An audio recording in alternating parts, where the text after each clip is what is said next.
I've been fixing people's chipping yips for years, and the good news is it's not that difficult. If you're struggling with your chipping and you might even have the yips, stick around because I've got three simple grip changes that can eliminate the yips once and for all. I'm PGA teaching professional Todd Cope, Director of Instruction for US Golf TV and the Sanford Power Golf Academy.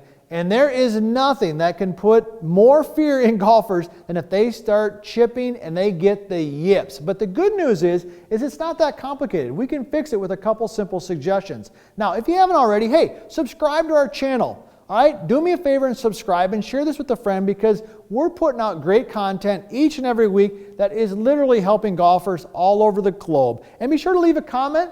I like to hear from you, whether you agree or disagree, or if you have a question, I answer all the questions. I can promise you, if you ask me a question, I'm going to go ahead and answer it. But let's dive right into this. If you're watching this video, you're struggling with your chipping, and you might even have the yips. Now, this video is about how to fix it. I'm not going to talk about the technical part of it. I've done a ton of videos on that already. You need to check those out. If you want to understand the why behind why you got the yips, I've already done videos on that. But today we're talking about ways to fix it. So the first thing is a lot of times we can fix it with our grip. Let's think about it this way. When somebody struggles with their putting, there's lots of options, right?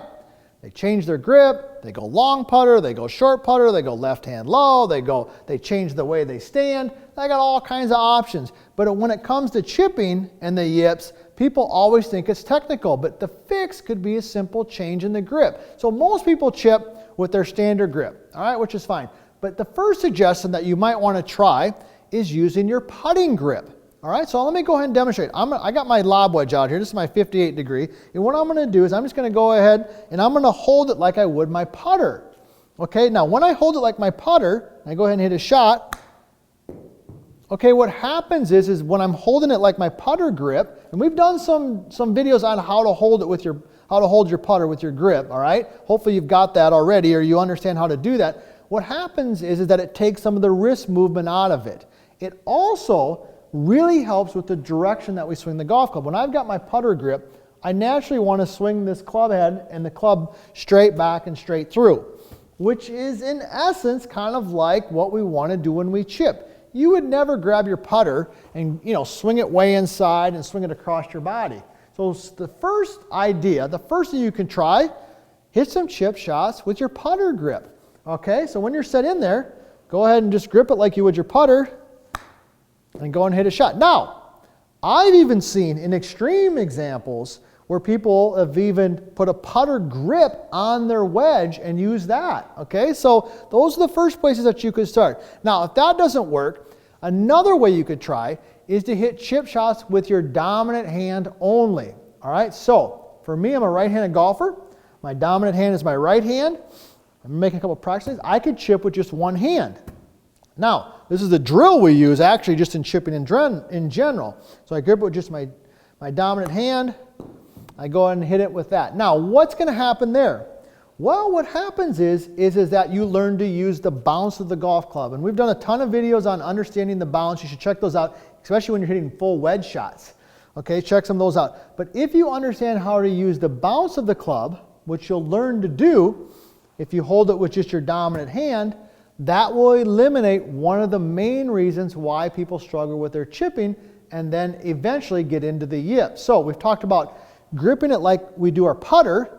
That helps out the direction that we swing the club. That might be the reason that you're struggling with your chipping.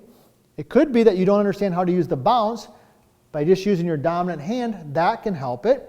And as a last resort, you could go to lead hand low. So for me, that would be my left hand. So I could hit some shots with my lead hand low, like so, and swing it back and through.